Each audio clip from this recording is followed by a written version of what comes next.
Alors, ceux à la maison aussi, ceux qui sont présentement sur notre leadership, on vous salue ce matin. On est content de vous avoir.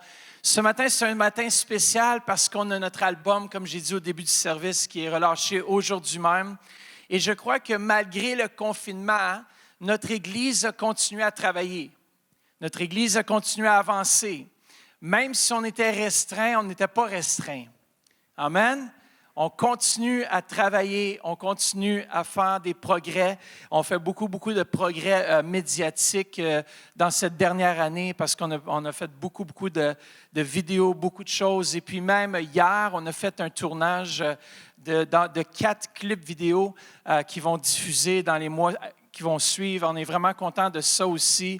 Et on sait que Dieu a des vidéos professionnelles et on sait que Dieu est à l'œuvre et Dieu continue de faire ce qu'il doit faire. Et je crois que tout cela est dû à une Église qui est en feu, une Église qui prie, une Église qui cherche la face de Dieu. Et Dieu nous propulse dans notre destinée. Combien de vous êtes prêts ce matin à être propulsés et savoir la clé ultime que Jésus utilisait pour faire face à ces défis? Combien d'entre vous pourriez dire que l'année passée, ça a été vraiment, et même cette année, c'est encore un défi, n'est-ce pas? C'est un défi parce que, moi j'aime tellement pouvoir rentrer à l'église puis faire des câlins. Ça m'énerve, c'est tellement un peu, c'est désagréable quand tu vois quelqu'un puis tu veux lui donner un câlin ou tu veux lui donner la main. Je trouve ça un peu, je suis tanné. J'ai hâte qu'on puisse faire des câlins, ça fait que serrer dans nos bras, puis dire vraiment qu'on s'aime. Et c'est ça la merveilleuse chose de l'Église, c'est qu'on peut se caresser, s'embrasser. Puis c'est ça l'Église, puis j'ai hâte qu'on puisse le faire. Pour l'instant, on peut bien serrer nos familles et ceux qui sont proches de nous. Amen. C'est ça l'espoir. La semaine dernière, on a eu le pasteur Bill Pranker qui a un peu réouvert pour nous. On pensait qu'on était pour réouvrir la semaine d'avant et on avait préparé un message d'amour, mon épouse et moi, pour vous. Mais peu importe, on est réouvert et c'est ce qui compte. Et la semaine passée, le pasteur Bill nous a parlé d'avoir de l'espoir. Et lorsqu'on a de l'espérance ou qu'on a de l'espoir, Dieu peut agir, on peut placer notre foi, il est notre rocher, il est celui en qui on peut mettre toute notre espérance parce qu'il va agir. Dans cette saison, c'est plus important que jamais de placer notre espoir en lui et Dieu va agir. Alors ce matin, est-ce que tu vis des moments difficiles? Peut-être que tu vis des temps de crise, des hauts, des bas, ou possiblement des temps de remise en question.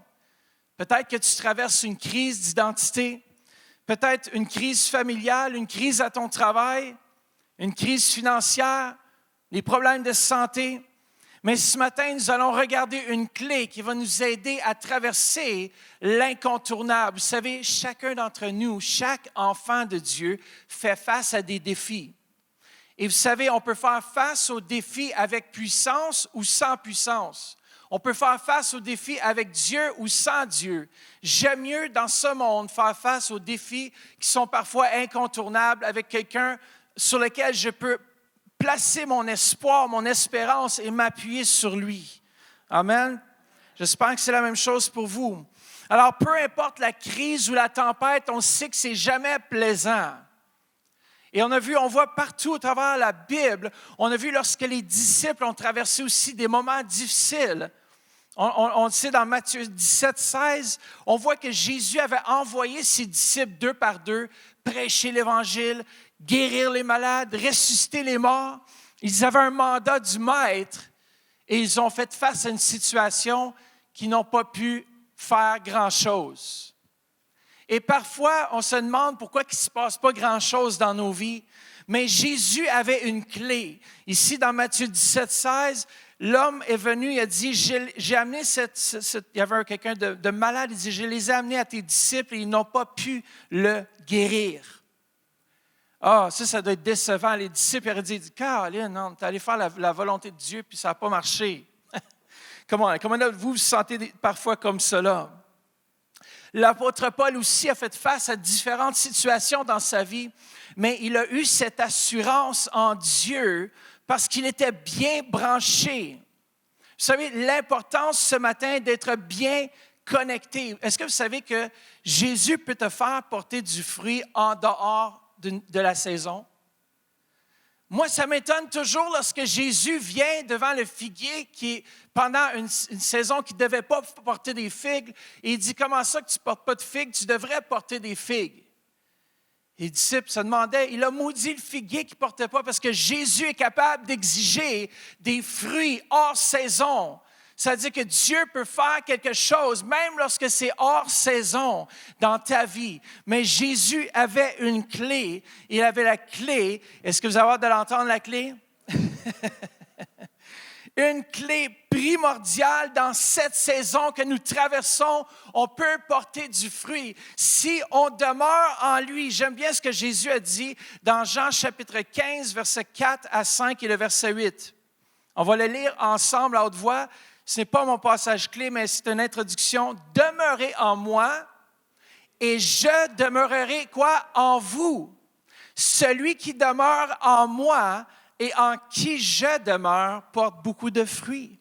Car sans moi, vous ne pouvez rien faire. » Dites « rien faire. » Ce figuier ne pouvait pas porter de fruits parce qu'il n'avait rien de surnaturel. Les disciples n'ont peut-être pas pu porter de fruits parce qu'il manquait de quelque chose.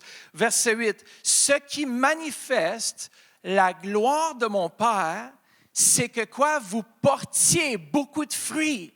Hors saison, en saison, que vous portez du fruit, point. Vous serez alors vraiment mes disciples. » Ce matin, je crois vraiment que vous êtes à la bonne place. Ce matin, vous allez recevoir la clé qui va vous aider à porter du fruit dans vos vies, hors saison et en saison. En tout temps, vous allez porter du fruit. Jésus n'était pas exclu des combats, mais il a su faire face aux défis et aux combats dans sa vie.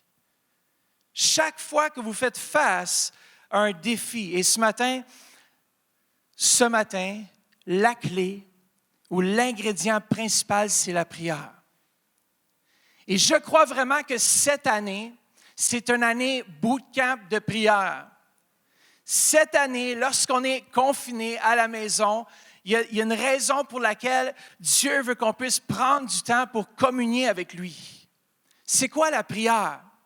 La prière, c'est une communication avec Dieu. Lorsque tu pries, tu communiques avec Dieu. Et la prière sous-entend trois choses. Premièrement, elle sous-entend que tu as une relation avec Dieu. Est-ce que tu as une relation avec Dieu? Est-ce que tu as réellement une relation avec Dieu? Deuxièmement, la prière sous-entend que nous communiquons avec Dieu. La prière sous-entend que je suis en relation intime avec mon Père. Si je veux porter du fruit en saison et hors saison, je dois communiquer avec le surnaturel, celui qui est capable de me faire porter du fruit, même quand c'est impossible. Il y en a un qui rend les choses possibles lorsqu'on prend du temps avec lui. Tous les démoniaques, tous les malades que Jésus faisait face étaient libérés. Pourquoi? Parce qu'il demeurait dans cette communion, dans cette communication avec son Père. Troisièmement, la prière sous-entend un dialogue avec Dieu. Ça veut dire que je lui parle, il m'entend, et Dieu parle, et je l'entends. Come on, est-ce que vous êtes d'accord avec moi que c'est ça la prière? La prière, c'est que je prends le temps à chaque jour et je communie avec lui. Et ce matin, j'aimerais faire un petit sondage et je vais avoir les résultats ici, les premiers 100 personnes. Si vous allez là, vous avez le droit de prendre votre appareil cellulaire. Allez sur slido.com, si on peut mettre la slide. Slido.com et à la maison, si vous êtes là aussi, vous pouvez faire la même chose. Slido.com et vous allez voir en haut de la page, vous avez une rubrique qui vous pouvez marquer prière. Alors, slido.com. Alors, vous allez marquer prière.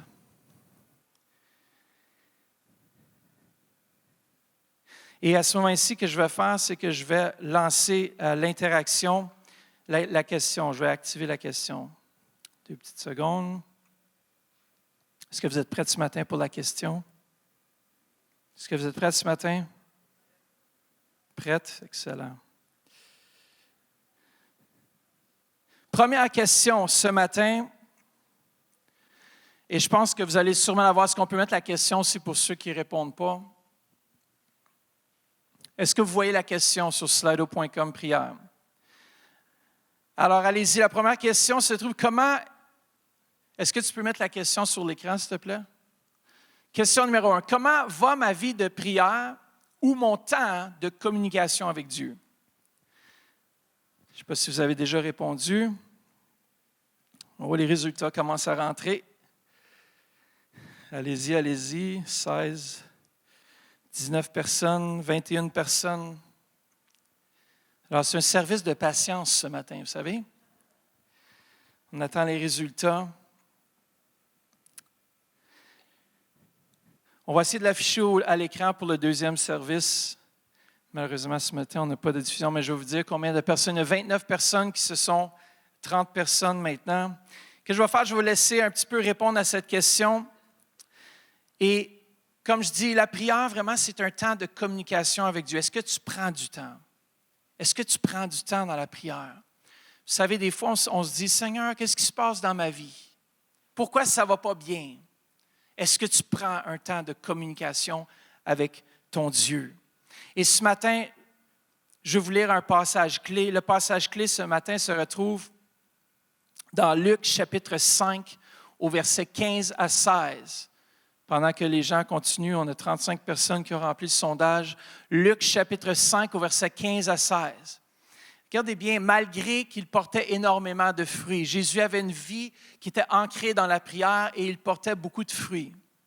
La réputation de Jésus se répandait de plus en plus. Est-ce que ça, c'est un signe peut-être de prospérité, que les choses vont bien? Partout, on parlait de lui. Les gens affluaient en masse pour l'entendre et pour se faire guérir de leur maladie. Et regardez ce verset-là, ça m'a toujours marqué, surtout dans le contexte qu'il se retrouvait. Mais lui se retirait dans un endroit solitaire pour prier. En plein succès, il dit non, le succès, ce n'est pas aussi important que mon temps de communion avec Dieu.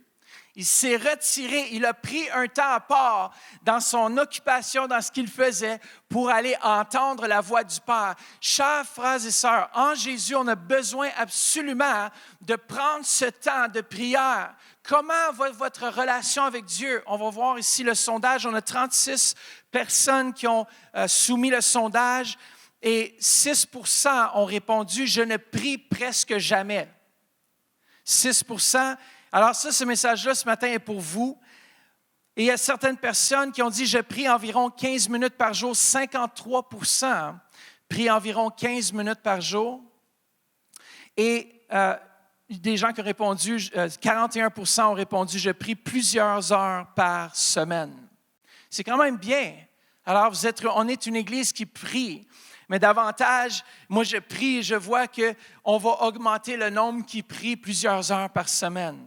Parce que cette année, dis à quelqu'un, c'est l'année du bootcamp de la prière. Come on. Amen, on va fermer le poll. Puis j'aurai d'autres questions, alors regardez ça ouvert, cette page-là. Mais la prière, c'est une communication avec Dieu. Ce matin, on va regarder 7 raisons pourquoi Jésus priait. 7 raisons. Est-ce que vous êtes prêts? Amen. Première raison, il priait car il avait vu l'exemple de ses parents. Jésus priait, il avait vu l'exemple. À chaque année, il descendait à Jérusalem pour aller faire les sacrifices, pour aller prier dans le temple. Et Jésus avait vu cet exemple de ses parents. Et on va faire une autre question ce matin. Parents, combien de fois, on va la mettre, alors on peut aller sur la même page Slido, vous allez avoir une deuxième question qui apparaît. Faites juste répondre. Parents, combien de fois vos enfants vous ont vu prier dans la dernière semaine? Ou enfants, si vous êtes ado présentement, combien de fois avez-vous vu vos parents prier cette semaine? Bonne question. Les parents, vous êtes mis à l'épreuve. Comment? Parents, combien de fois vos enfants vous ont vu prier? Vous savez, on dit toujours que c'est bien que vos enfants vous retrouvent sur vos genoux. C'est bien que vos enfants vous entendent prier en langue. C'est bien que vos enfants vous entendent louer le Seigneur. Est-ce que vous savez, ça fait quoi dans leur cœur? Ça les rassure de savoir que maman et papa sont dirigés par l'Esprit de Dieu et ils ne font pas juste tout à la légère, mais ils suivent la voie de l'Esprit. Combien de fois est-ce que vos enfants vous ont surpris à prier? Et ça, c'est une bonne question et ça nous remet en question par rapport à ce qu'on doit faire en tant qu'Église. Wow, c'est bon, les résultats sont rentrés, on a 30 personnes qui ont répondu. 10% ont répondu aucune, ça peut être un jeune ou des parents. 10% ont répondu au moins une fois cette semaine qu'ils ont vu leurs parents. Et 77% ont dit plusieurs fois. Amen. Donnez-vous une main d'applaudissement quand même. Une église qui prie. Ça change un petit peu. Vous voyez les statistiques sur votre cellulaire? Ou... Ah, mais c'est super. Pas besoin de mettre sur l'écran. Amen. Alors, vous savez, en tant que parent, c'est important de démontrer l'exemple. Jésus, on le voit dans Luc 9, 28, lorsque Jésus a pris Pierre, Jacques et Jean, il leur a montré à prier. Il leur a donné un exemple. Il est monté avec eux sur la montagne, la montre Transfiguration, et il a prié avec ses disciples. Il a montré l'exemple. Lorsqu'ils étaient occupés, il a dit à ses disciples, voyez la foule, vous voyez le besoin, vous voyez les gens. Maintenant, regardez ce que je fais. Je me mets de côté et je vais chercher ma force dans la prière. Et Jésus l'a fait. Et nous aussi, on doit suivre cet exemple. Si on va avoir le succès dans notre quotidien, on doit dire, j'ai besoin de rehausser ma vie de prière. Combien d'entre vous direz, j'ai un besoin de rehausser ma vie de prière? Soyez honnêtes, on a tous besoin de rehausser notre vie de prière. Pourquoi? Parce que la prière est efficace. La prière du juste a une grande efficacité. Et lorsqu'on élève notre voix vers le Seigneur, il y a quelque chose qui se passe. Oui, peut-être tu es en train de prier en langue. Peut-être tu es en train de prier. Dieu est en train d'intervenir surnaturellement dans ton futur. Et c'est pour ça que c'est important pour nous de prier et surtout de démontrer l'exemple de la prière. La deuxième raison pour laquelle Jésus priait et il démontrait un exemple, c'est que la prière déclenche la puissance du surnaturel. Ça, j'ai trouvé ça tellement fascinant parce que Luc, dans l'Évangile de Luc, on voit plusieurs fois où est-ce que Luc met beaucoup plus d'accent sur Jésus qui prie. Et dans les Évangiles, ce passage ici, on le voit nulle part d'autre que dans Luc chapitre 3, versets 21-22. Regardez bien. Tout le peuple accourait vers Jean pour se faire baptiser. Ça, c'est au baptême. Jésus fut aussi baptisé. Or, pendant qu'il priait, le ciel s'ouvrit. Est-ce que vous voyez ça? C'est la première fois qu'en étudiant les évangiles, pourtant j'ai lu Luc plusieurs fois, et là je m'ai arrêté, j'ai dit « Wow! » Et pendant qu'il priait, c'est pas nécessairement, oui, le baptême, ça a une efficacité, mais lorsque Jésus priait, ça nous dit le ciel s'ouvrit et l'Esprit Saint descendit sur lui en prenant l'apparence physique d'une colombe. C'est incroyable le lien entre la puissance de Dieu, l'intervention surnaturelle de Dieu dans nos vies et la prière. Ici, Jésus fut revêtu, ça nous dit, de la puissance d'en haut pour accomplir la volonté du Père. Chacun d'entre nous, si on veut accomplir la volonté du Père, on doit se mettre à part et chercher la face de Dieu. Parce que le surnaturel ou la puissance du surnaturel est liée à la prière. Est-ce qu'il peut-être te manque de puissance ou d'activité surnaturelle dans ta vie? Pourquoi? Peut-être que tu dis, pourtant, moi, je fais des affaires, puis tout m'arrive mal, tout va mal dans ma vie, toutes les choses. Il y a des gens comme ça qui sont presque, tu dirais presque, c'est comme, ils ont un problème, là, tu sais, c'est toujours, tout leur arrive, tous les malheurs leur arrivent. Et des fois, c'est de dire, est-ce que j'ai mis une priorité sur ma communion avec Dieu? Est-ce que je communie comme Jésus communiait avec son Père? Est-ce que vous êtes là ce matin? Troisièmement, la troisième raison, pourquoi est-ce que Jésus priait et avait de la puissance, il pouvait marcher de jour en jour dans la victoire, c'est que Jésus priorisait la prière malgré les pressions du timing et des autres. J'ai remarqué quelque chose depuis qu'on a commencé l'intercession ici à l'Église plus intensément. On prie du lundi au dimanche de 5h à 7h le matin. Et là, c'est rendu ce matin aussi qu'on a étendu jusqu'à 8h, je crois, la prière. Ça fait qu'on prie de 5 à 8 les dimanches pour vraiment voir la manifestation de la volonté de Dieu s'accomplir. Et j'ai remarqué que Dieu, je dirais dans ces dernières 3 semaines, a accéléré les choses. Il y a des choses qui ne s'accomplissaient pas. Et tout à coup, il y a eu une accélération des choses dans l'esprit. Dieu a fait en sorte que des portes se sont ouvertes.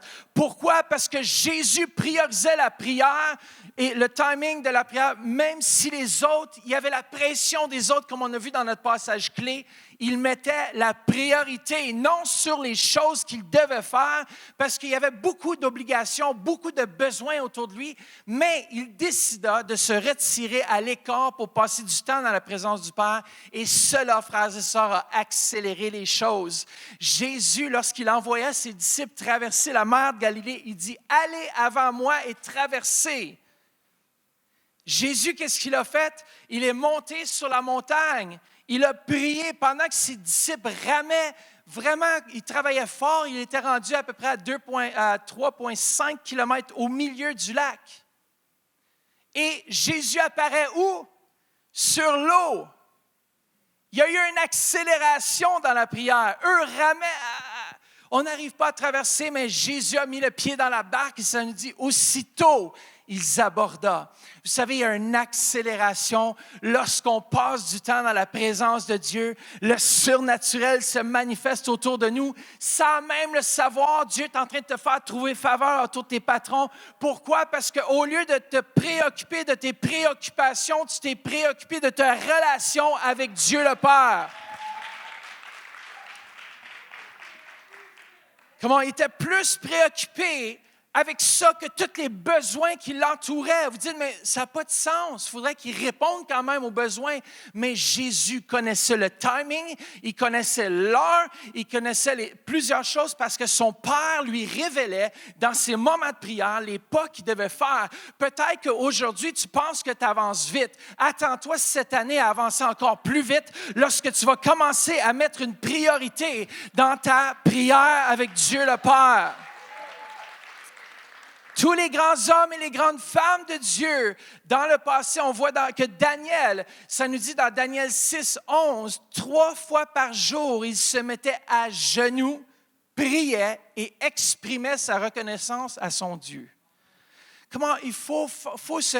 Peut-être qu'on dit, ouais, mais je ne le sens pas. Mais tu ne vas jamais le sentir, de toute façon, d'aller prier. Plusieurs fois, il faut se forcer, il faut se discipliner. Et demander l'aide au Saint-Esprit. Saint-Esprit, viens m'aider. Viens m'aider à rentrer dans ta présence. Et lorsque tu pries avec l'équipe du centre, tu es encouragé. Maintenant, je suis rendu un adepte ou je suis addicté à la prière d'Église le Centre.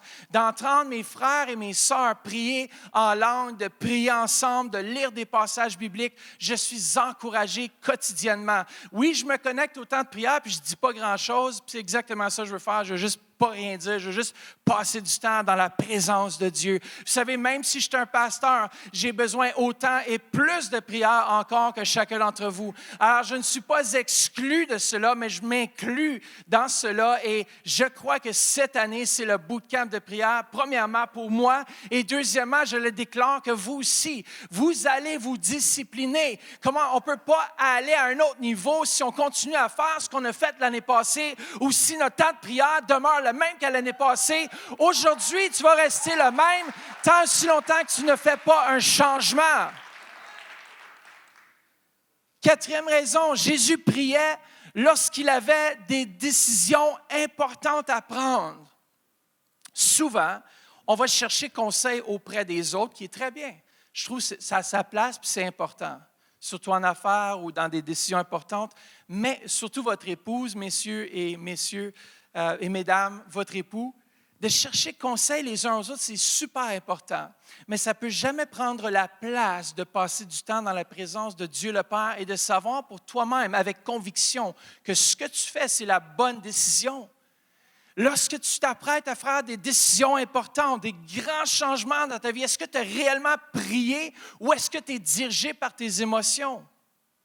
Souvent, on se rentre dans le trouble ou dans le pétrin lorsqu'on prend des décisions importantes sans prier. Dorénavant, mon épouse et moi, lorsqu'on est sur le point de faire une grande décision, ma femme est mieux que moi là-dedans, puis elle dit, prions là-dessus. Prenons le temps, prenez pas une décision tout de suite. Même pour l'achat d'un nouveau véhicule, une nouvelle maison, des fois, on veut bouger par l'émotion, on veut faire des mouvements rapides, mais prions ensemble. Et Dieu, vous savez quoi? Il veut répondre aux désirs de ton cœur, mais des fois, c'est le timing. Des fois, c'est les arrangements. Il y a des choses qui ne concordent pas et tu pousses parce que tu dis, il faut que je fonce, il faut que j'y aille. Mais des fois, il faut chercher la volonté de Dieu dans nos propres vies afin d'avoir le succès. Come on. Regardez Jésus, lorsqu'il a choisi ses disciples dans Luc chapitre 6 au verset 12 à 13, à cette époque-là, Jésus se retira sur la montagne pour prier. Il passa toute la nuit, dites toute la nuit avec moi, toute la nuit en tête à tête avec Dieu. Et au point du jour, il rassembla ses disciples et en choisit 12 d'entre eux. Chaque fois que Jésus avait des décisions importantes à prendre, il se tournait, ou des situations difficiles, il se tournait toujours vers son Père céleste avant d'avancer. Combien de fois on a avancé, puis après on a demandé à Dieu, bénis mes pas dans le fond. Des fois, on bouge par les sentiments, les émotions. Il faut que j'y aille. Et après, on se rentre dans des problèmes. Toutes les fois, j'ai pris des décisions impulsives ou par émotion, par spontanéité. Souvent, j'ai été déçu parce que des fois, je peux faire des erreurs. On peut tous faire des erreurs. Mais lorsqu'on les présente devant Dieu, vous savez, les requêtes qu'on ne veut pas présenter devant Dieu, c'est celles pour lesquelles on a déjà choisi ce qu'on veut faire. Comprenez ce que je veux dire? Tu sais dans ton cœur que tu ne dois pas faire telle ou telle chose, puis tu ne veux pas le présenter à Dieu de peur que la conviction devienne encore plus forte que tu ne dois pas le faire. Combien de vous, ça vous est déjà arrivé, ça? Moi, ça m'arrive. Ça m'est déjà arrivé parce qu'on veut convaincre Dieu, dans le fond, qu'il ne sait pas c'est quoi la bonne réponse, puis on essaie de se battre avec Dieu, puis dire, comment, Seigneur, s'il vous plaît, tu sais, comme, je veux cet auto-là, là, je le veux. Oui, mais il est 20 000 au-dessus de ton budget. Non, mais Seigneur, s'il te plaît, là, je veux. Tu sais, Seigneur, tu veux que je ride en style, puis tu veux que je sois prospère. Tu m'as fait la tête et non la queue. Puis il y a quelque chose en dedans de toi là, qui te dit non, on ne va pas chercher cette BMW parce que tu vas rentrer dans des pétrins financiers. Mais toi, tu te regardes l'apparence, les gens au travail qui vont te voir arriver avec ça, puis tu te dis, oui, mais Seigneur, je suis un chrétien quand même, je dois bien paraître en avant des autres. Ils doivent me demander c'est quoi la solution, puis je peux parler de toi à ce moment-là. Puis là, tu sens dans ton cœur, même si tu essaies de me convaincre, tu sais dans ton cœur que Jésus te dit non. Come on, combien de fois est-ce qu'on se débat avec Dieu pour essayer d'avoir à notre façon? Vous savez, lorsque j'avais commencé un band musical à l'époque, ça fait quelques années, avec quelques personnes de l'Église, à un moment donné, ça faisait peut-être 1 an et demi on faisait de la musique ensemble, on enregistrait des CD, c'était plus de la musique heavy. Et à un moment donné, le Seigneur dit, t'arrêtes tout ça là.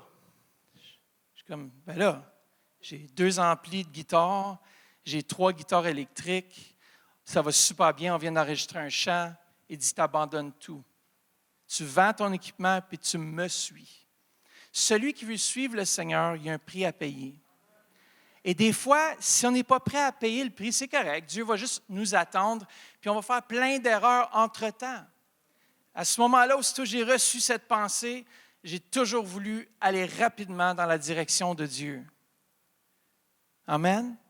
Pour vous, à la maison, c'est important, avant de prendre des décisions importantes, de se tourner vers Dieu.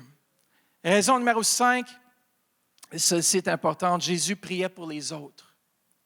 Vous savez, tu ne peux pas avoir un amour inconditionnel et ne pas prier pour les autres. Jésus était fort sur la prière. On voit dans Luc 22, 31 à 32, « Écoute Simon, méfie-toi, Satan a demandé le droit de vous passer tous au crible. Comme on secoue le blé pour le séparer de la balle, mais moi j'ai prié pour toi, Simon, pour que tu ne perdes pas la foi. Et toi, le jour où tu seras revenu sur le bon chemin, sois le soutien de tes frères fortifie-les dans la foi. Comment il a prié pour Simon afin qu'il ne tombe pas sous la tentation.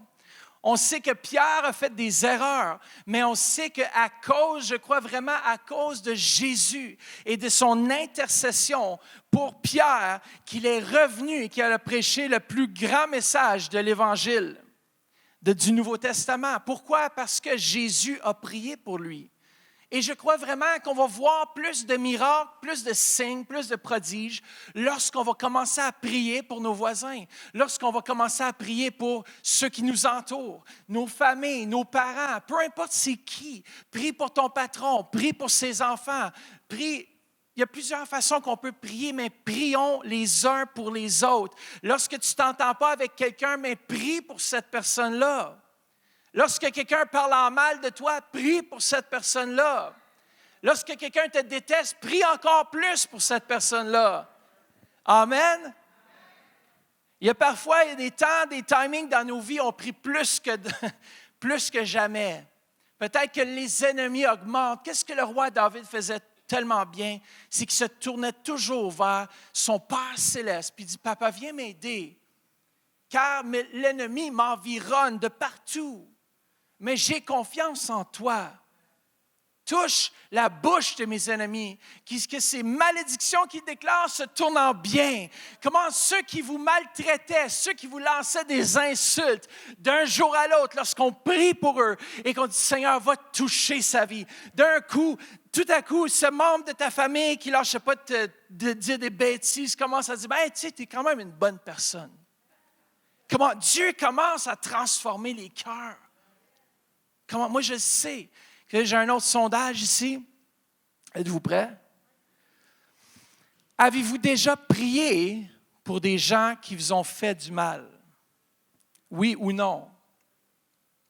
Avez-vous déjà prié? Alors, vous pouvez rentrer sur le sondage, slido.com avec prière et puis rentrer les informations si vous avez un cellulaire. Je sais qu'il y a beaucoup de gens en ligne, c'est pour ça que j'aime ça, pour faire cette interaction. Mais avez-vous déjà prié pour des gens qui vous ont fait du mal?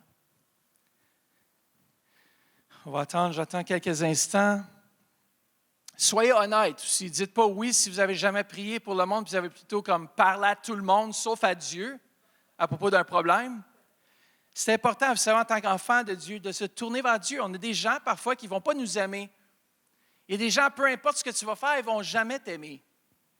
Ça, c'est le fun, hein? Mais c'est une réalité. Comment? Il y a des gens qui pourraient être ils ne vont pas t'aimer, mais on peut les convaincre le contraire de commencer à t'aimer. Il y a des gens qui vont t'aimer, peu importe ce qui va se passer.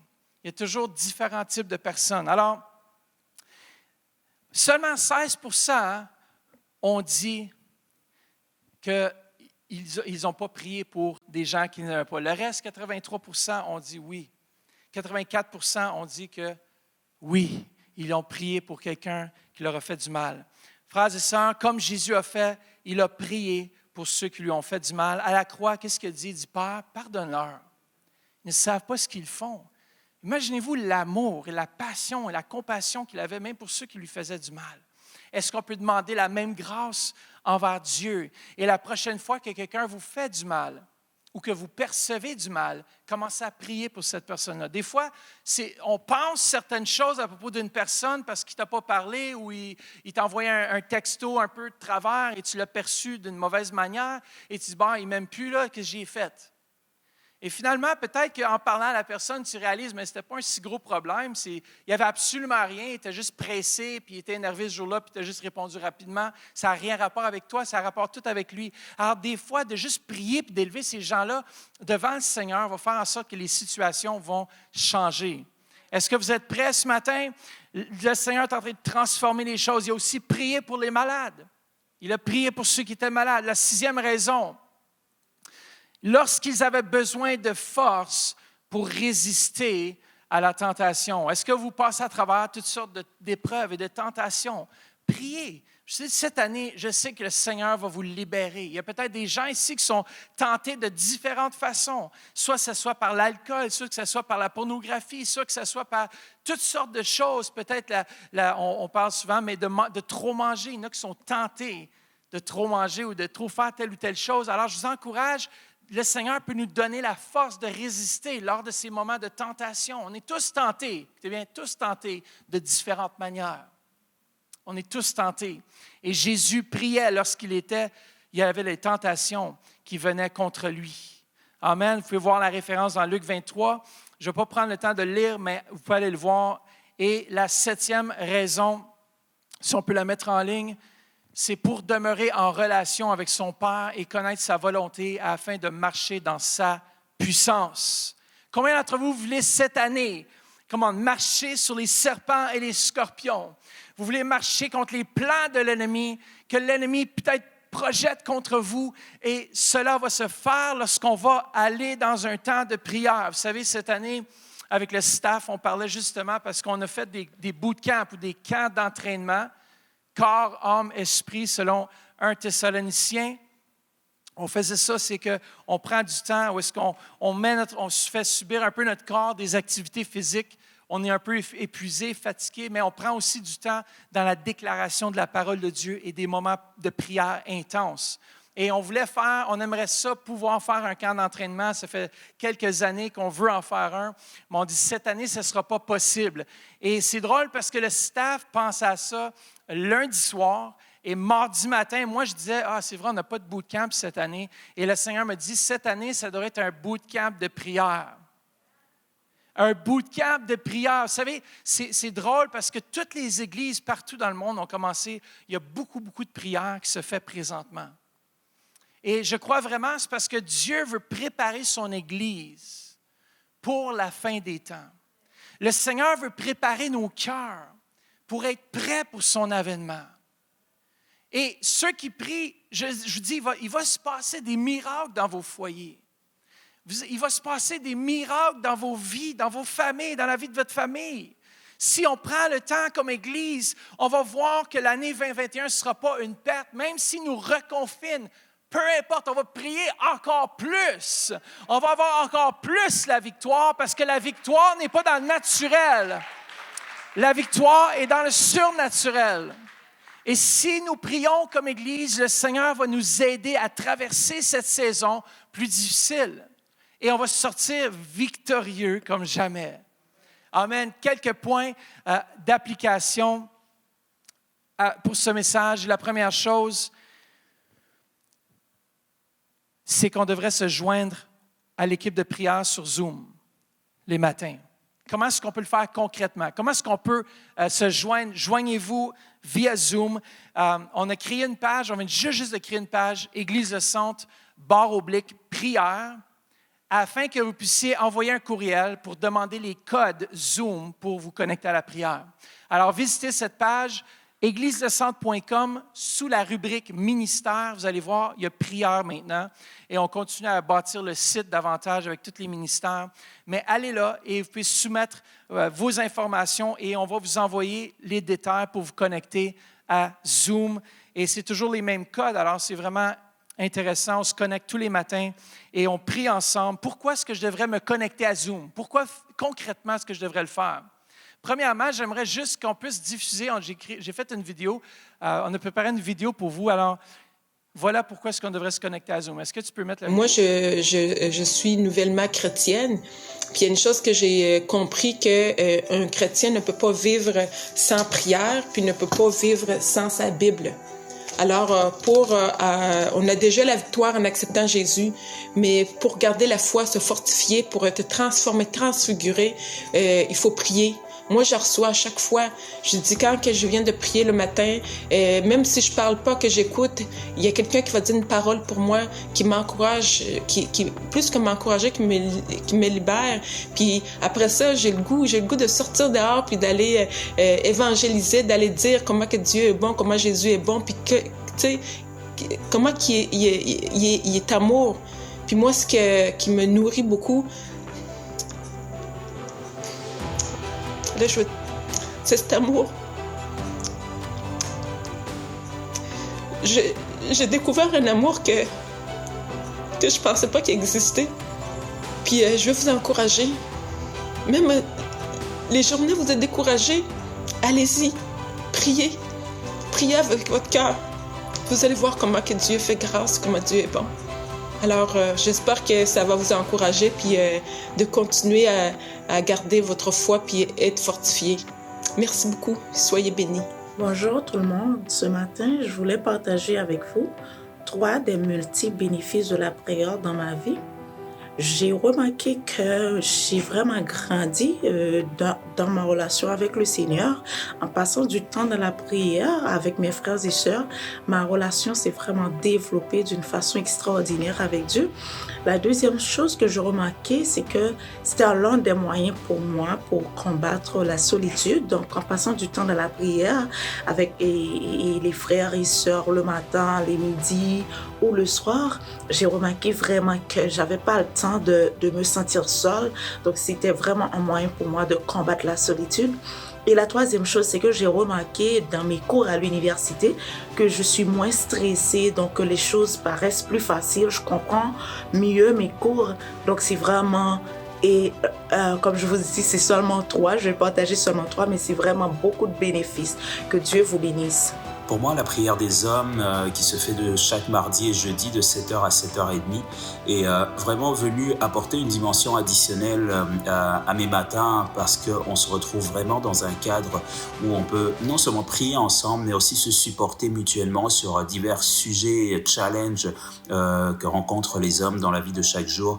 On partage un livre, on partage un chapitre à chaque session et on est vraiment capable de profiter vraiment comme de la sagesse d'un chacun qui nous permet de nous découvrir davantage et peut-être de découvrir les aspects de notre vie qui nécessitent de l'amélioration et c'est vraiment comme des mini groupes connexion en fait pour les hommes qui se font donc les mardis et les jeudis matins de 7h à 7h30 et je les recommande fortement parce qu'en temps de pandémie on se retrouve souvent isolé ou vraiment juste avec notre cercle familial proche, mais avoir vraiment cette connexion même si elle est virtuelle avec d'autres hommes et partager vraiment dans un esprit à cœur ouvert, c'est vraiment une réelle plus-value pour tout le monde. Donc je le recommande fortement à tous les hommes. C'est vrai, nous vivons un moment très difficile. Je peux vous dire, je suis humain comme tout le monde. À un certain moment, j'étais vraiment par terre. Mais avec la prière, alors ça m'a vraiment boosté. Ça m'a vraiment boosté. Alors, je sais que ça peut vous aider aussi. Il y a des frères et des sœurs qui ont déjà commencé. Alors, il y a des gens là qui lâchent pas, qui sont toujours là. Alors, venez, rejoignez-nous. Rejoignez-nous, car Dieu a besoin de vous pour que les malades soient guéris, pour que les aveugles puissent voir, pour que ceux qui sont courbés puissent se relever. Alors, pour ceux qui se perdent dehors, Dieu a besoin de nous pour aller pêcher les âmes. Mais sans la prière, on ne va pas y arriver. Alors, rejoignez-vous à nous. L'équipe d'intercession est là, l'équipe avec son équipe là qui vous attend. Venez. Alors, on vous attend, je vous encourage. De même que ça a été bénéfique pour moi, ça va être bénéfique pour vous tous, pour vous aussi. Alors, que Dieu vous bénisse. Bonjour tout le monde. Je viens ici pour encourager quelqu'un à la prière sur le Zoom, la prière corporative en tant qu'Église qui se fait actuellement. Vraiment, on voit qu'il y a une onction spéciale, une grâce qui est relâchée et je n'aimerais pas que vous ratiez cela. Je vais me baser sur le psaume 133, versets 1 et 2 qui dit que « Oh, voici qu'il est doux et agréable pour des frères de demeurer ensemble. » C'est comme l'huile précieuse qui est répandue sur la tête, qui descend sur la barbe d'Aaron, sur son vêtement. Plus tard dans le chapitre, on voit que c'est là que la bénédiction de l'Éternel est relâchée. Et c'est du tangible, c'est du concret ce que l'on voit actuellement sur le Zoom. C'est que lorsqu'on s'unit dans le nom du Seigneur pour prier, il y a une puissance spirituelle qui attire la présence de Dieu et une onction spéciale vraiment est relâchée. Et personnellement, chaque fois que je me connecte, j'ai un regain d'assurance, un regain d'énergie, un regain de force, un regain de connaissance, de sagesse, de révélation. Et c'est tout un package, c'est tout un ensemble de bonnes choses, de bienfaits qui se passent. Et j'aimerais pas que vous ratiez cela. Alors, on est activé dans la prière et on se donne rendez-vous sur le Zoom. Soyez bénis. Amen. Je crois que vraiment, Donne une main d'applaudissement au Seigneur. On vous encourage vraiment, visitez la page église60.com. Et si les musiciens peuvent monter à ce moment ici, puis on va juste bientôt terminer, je veux juste vous mentionner quelques points pratiques. La deuxième chose, c'est venir au Zoom. Et la deuxième chose, c'est que tu peux personnellement établir des sujets de prière pour la semaine. Alors, tu peux prier pour ta famille les lundis. Tu peux prier mardi pour tes amis non-croyants. Mercredi, tu peux prier pour les missionnaires et les évangélistes. Jeudi, tu peux prier pour tes dirigeants. Prier pour nous, on a besoin de prière tout le temps. On a besoin de prière en tout temps. Vendredi, tu peux prier pour ta femme, messieurs. Comme ça, la vie de couple va mieux, n'est-ce pas? Samedi, tu peux prier pour les dirigeants à ton travail, les dirigeants provinciaux, municipaux et autres. Dimanche, tu peux prier pour les membres de ton assemblée. Dans le fond, c'est que tu peux établir des sujets de prière à tous les jours et de prier fidèlement. L'autre chose, c'est d'utiliser la méthode des déclencheurs. Peut-être qu'à chaque fois que tu rentres dans ton véhicule, à chaque fois que tu rentres la clé dans le véhicule pour partir de ton véhicule, ça peut être un déclencheur de dire « commence à prier en langue ». Commence à prier. Et le plus qu'on s'habitue à créer des déclencheurs comme cela, c'est qu'on va prier. Peut-être qu'au moment où est-ce que tu vas commencer à faire la vaisselle, mesdames, ou peut-être messieurs, ça peut être un déclencheur de prier. Au lieu de passer 1 heure à chialer ou à être mécontent de toute la vaisselle que les enfants ont fait, tu dis, je vais prendre ce temps, c'est un déclencheur de prière. Peut-être qu'à ton coucher, lorsque tu te couches le soir, ça peut être ton déclencheur de prier. Et si on crée des déclencheurs comme cela, peut-être à chaque fois que tu t'arranges dans le miroir, ça peut être un déclencheur. Alors, demandez à Dieu qu'il y ait un déclencheur comme ça. Oui, mesdames, tu peux même prier en langue en faisant ton make-up. Tu vas être de plus en plus belle. Et tu vas voir, tu vas réaliser que tu mets de moins en moins de make-up parce que la gloire de Dieu resplendit dans ton visage. D'autres éléments, on peut utiliser le calendrier de l'Église comme un guide de prière. Vous savez, prier pour les activités qu'on fait ici. Chaque activité est baignée premièrement avant qu'il soit initié dans la prière. Mais priez afin que ces éléments aient un succès. Faites du drive-by, je ne trouve pas le mot en français, de prière. C'est-à-dire, lorsque tu passes devant une école, commence à prier pour les enfants. Commence à prier pour les professeurs. Commence à faire du drive-by target shooting. Comment, pas shooting. Des interventions surnaturelles. On s'entend, ce n'est pas des interventions naturelles, un drive-by de prière. Lorsque tu passes en avant la maison de ton ennemi, chacun va le toucher, Seigneur. Amen. Si vous passez en avant de chez nous à Limoges, priez pour nous. Faites un drive-by au nom de Jésus, remplis nos pasteurs. Vous pouvez avoir des rappels dans vos cellulaires. Vous pouvez prier selon le modèle de Matthieu 6, 9 à 13. Vous pouvez même prier pendant que vous lisez les nouvelles. Ça, c'est une façon aussi, tu vois les situations mondiales. Au lieu de dire, il ne sait pas ce qu'il fait le premier ministre Trudeau, commence à prier pour lui. Prends les nouvelles, les actualités, commence à élever cela en prière. Lorsqu'il y a des guerres, lorsqu'il y a des bruits de guerre, élève ça en prière. Et Dieu va intervenir. On utilise la parole et aussi garder un livre de mémoire, de souvenirs. Écrivez vos requêtes de prière avec une date. Et lorsque Dieu répond, écrivez « Dieu a répondu telle date ». Parce que Dieu répond à nos prières. Comment, frères et sœurs, cette année, c'est une année de bootcamp de la prière.